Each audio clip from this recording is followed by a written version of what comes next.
Back to my channel. నేను మీ మౌనిక. ఈరోజు మనం ఈ వీడియోలో one of the most famous evening snack bread pakoda ఎలా చేసుకోవాలో చూద్దాం.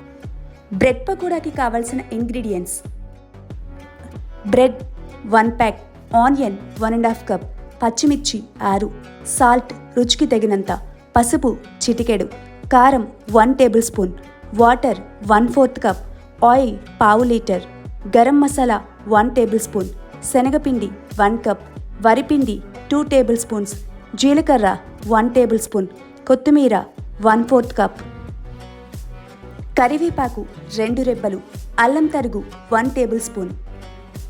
ఈ బ్రెడ్ పకోడా ఈవినింగ్ స్నాక్లోకి ది బెస్ట్ రెసిపీ అని చెప్పుకోవచ్చు.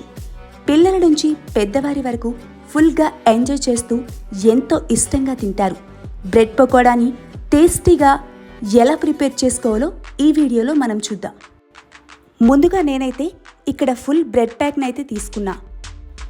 ఈ బ్రెడ్ పీసెస్ని చిన్న చిన్న ముక్కల్లా చేసి ఒక బౌల్లోకి తీసుకోవాలి. ఇప్పుడు వీటిని మరి ఈ టేస్ట్ని మీరు కూడా డెఫినెట్గా ట్రై చేయాల్సిందే. సో మరి లేట్ చేయకుండా బ్రెడ్ పకోడాని ఎలా ఈజీగా ప్రిపేర్ చేసుకోవాలో ఈ వీడియోలో చూద్దాం. ఇప్పుడు ఈ బ్రెడ్ పీసెస్ని ఫైన్ పౌడర్లా చేసుకోవాలి. ఒక మిక్సీ జార్లోకి తీసుకొని గ్రైండ్ చేసుకోవాలి. ఈ బ్రెడ్ పీసెస్ అన్నీ ఫైన్ పౌడర్లా చేసుకోవాలి. అప్పుడే పకోడీ సూపర్ టేస్టీగా ఉంటుంది. ఈ పకోడీని నేను చెప్పిన ప్రాసెస్లో చేస్తే సూపర్ టేస్టీగా ఉంటుంది. ఫుల్ క్రిస్పీగా స్పైసీగా భలే ఉంటుంది. ఇంట్లో కూడా మంచి కాంప్లిమెంట్స్ వస్తాయి. ఇప్పుడు ఈ బ్రెడ్ పౌడర్ని ఒక బౌల్లోకి తీసుకోవాలి. ఇప్పుడు ముందుగా ఒక బౌల్ తీసుకొని ఇందులో ఇంగ్రీడియంట్స్ అన్ని ఒక్కొక్కటిగా యాడ్ చేసుకోవాలి.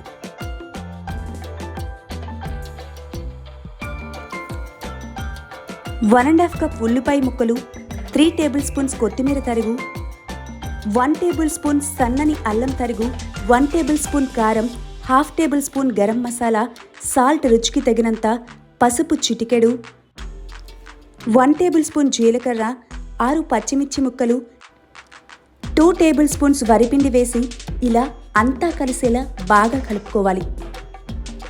ఇప్పుడు ఇందులో కొంచెం వాటర్ యాడ్ చేసుకోవాలి. చూసుకొని వాటర్ యాడ్ చేయాలి. జారుగా అయితే పకోడీ బాగా రాదు. కొంచెం గట్టిగానే కలుపుకోవాలి. ఇప్పుడు ఈ బ్రెడ్ పౌడర్ని ఒక బౌల్లోకి తీసుకోవాలి. ఇందులో 1 కప్ శనగపిండిని యాడ్ చేయాలి. ఈ శనగపిండి బ్రెడ్ పౌడర్ బాగా కలిసేలా కలుపుకోవాలి. పకోడీకి ఎప్పుడు గట్టిగానే కలుపుకోవాలి. అలా అయితే ఆయిల్ ఎక్కువగా పీల్చుకోదు అండ్ చాలా క్రిస్పీగా టేస్టీగా వస్తాయి. ఇప్పుడు ఈ బ్రెడ్ పౌడర్లో ముందుగా ఇంగ్రీడియంట్స్ అన్నీ కలిపి పెట్టుకున్న మిక్సర్ని ఇందులో వేసుకోవాలి. ఇప్పుడు అంతా కలిసేలా నీట్గా కలుపుకోవాలి. చూసారు కదా, మనం కలుపుతున్నప్పుడు కొంచెం గట్టిగానే ఉంది. చూసుకొని కొంచెం కొంచెం వాటర్ యాడ్ చేసుకోవాలి. ఇదంతా ఇలా కలిసేలా బాగా కలుపుకోవాలి. ఈ మిక్సర్లోనే టేస్ట్ అంతా డిపెండ్ అయి ఉంటుంది. ఇది చూడ్డానికి చాలా సింపుల్గా అనిపిస్తుంది, కానీ ఈ స్టెప్స్ ఫాలో అయితేనే మీకు బాగా వస్తుంది. ఈ ముద్దని కొంచెం గట్టిగానే కలుపుకోవాలి. జారైతే పకోడీ అంత క్రిస్పీగా రాదు. అలాగే మనం ఆయిల్లో ఫ్రై చేస్తున్నప్పుడు ఆయిల్ సపరేట్ అయ్యి బయటికి వచ్చేస్తుంది. అసలు బ్రెడ్తో ఒకటేంటి, ఏ రెసిపీ ప్రిపేర్ చేసినా ఎక్సలెంట్గా ఉంటుంది. నేను చెప్పిన టిప్స్ అన్నీ గుర్తున్నాయి కదా. మరి ఇంత క్రిస్పీ బ్రెడ్ పకోడాని మనం డెఫినెట్గా ట్రై చేయాలి కదా. ఒక్కసారి చేసుకొని తింటే మళ్ళీ మళ్ళీ తినాలనిపిస్తుంది. అంత క్రిస్పీగా ఉంటుంది ఈ పకోడా. చూసారు కదా, కొంచెం గట్టిగా ఈ కన్సిస్టెన్సీలోనే కలుపుకుంటే ఫుల్ క్రిస్పీగా సూపర్ టేస్టీగా వస్తుంది ఈ పకోడీ. ఇప్పుడు ఈ మిక్సర్ని అంతా బాగా కలిపి పక్కన పెట్టుకోవాలి. ఈ పకోడీ కోసం ఇప్పుడు ముందుగా స్టవ్ ఆన్ చేసి స్టవ్ మీద ఒక ప్యాన్ పెట్టి బాగా హీట్ అయ్యాక ఇందులో పావు లీటర్ ఆయిల్ యాడ్ చేయాలి.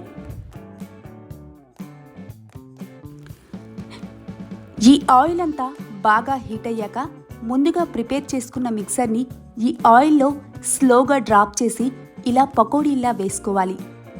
ఆయిల్ వేడిగా ఉంటుంది కాబట్టి చూసుకొని మెల్లగా వేయాలి, లేదంటే పైకి తుల్లిపోతుంది. చూడండి ఆయిల్లో ఎంత బాగా ఫ్రై అవుతున్నాయో. వీటిని వేడి వేడి నూనెలో మీడియం ఫ్లేమ్ మీద మాత్రమే ఫ్రై చేసుకోవాలి. ఈ పకోడీ వేశాక 1 నిమిషం పాటు అలా వదిలేయాలి. తరువాత గరిటె పెట్టి జాగ్రత్తగా కలుపుతూ ఎర్రగా ఫ్రై చేసుకోవాలి. చూడండి ఇప్పుడు బాగా ఫ్రై అయ్యాయి కదా.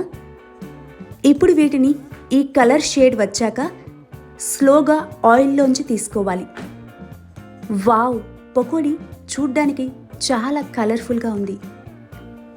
ఈ పకోడీ కోసమైతే ఇలా లోతుగా ఉన్న ప్యాన్ తీసుకుంటేనే బాగా వస్తుంది. అలాగే ఆయిల్ కూడా తక్కువ అవుతుంది. నేనైతే ఫస్ట్ టైం ట్రై చేశాను. ఈ రెసిపీ చాలా ఎక్సలెంట్గా సూపర్ టేస్టీగా ఉంది. ఇంట్లో అయితే చాలా ఇష్టంగా తిన్నారు. మంచి కాంప్లిమెంట్స్ కూడా వచ్చాయి. మరి మీరు కూడా డెఫినెట్గా ట్రై చేయాలి కదా. ట్రస్ట్ మీ, ఈ పకోడీ టేస్ట్ అయితే వేరే లెవెల్ అని చెప్పుకోవచ్చు.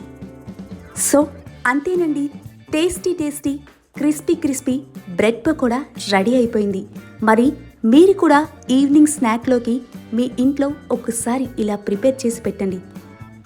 మీ ఇంట్లో అయితే మళ్ళీ మళ్ళీ అడిగి చేయించుకొని తింటారు. మీ ఫేవరెట్ స్నాక్ లిస్ట్లోకి ఈ బ్రెడ్ పకోడా కూడా వెళ్ళిపోతుంది. అంతేనండి, టేస్టీ టేస్టీ బ్రెడ్ పకోడా అయితే రెడీ అయిపోయింది.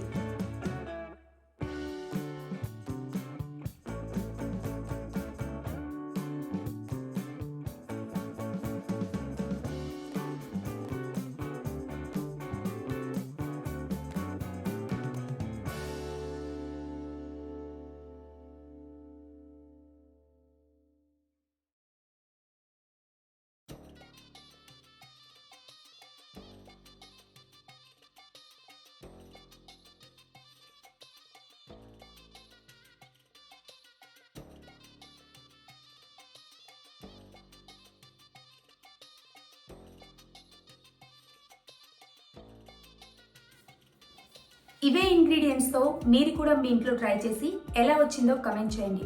అలాగే సబ్స్క్రైబ్ చేసుకోవడం అస్సలు మర్చిపోవద్దు. సబ్స్క్రైబ్ చేసుకోవడం వల్ల మా నోటిఫికేషన్స్ అన్నీ మీకు వస్తాయి. Please like, share and subscribe to my channel. Thank you for watching.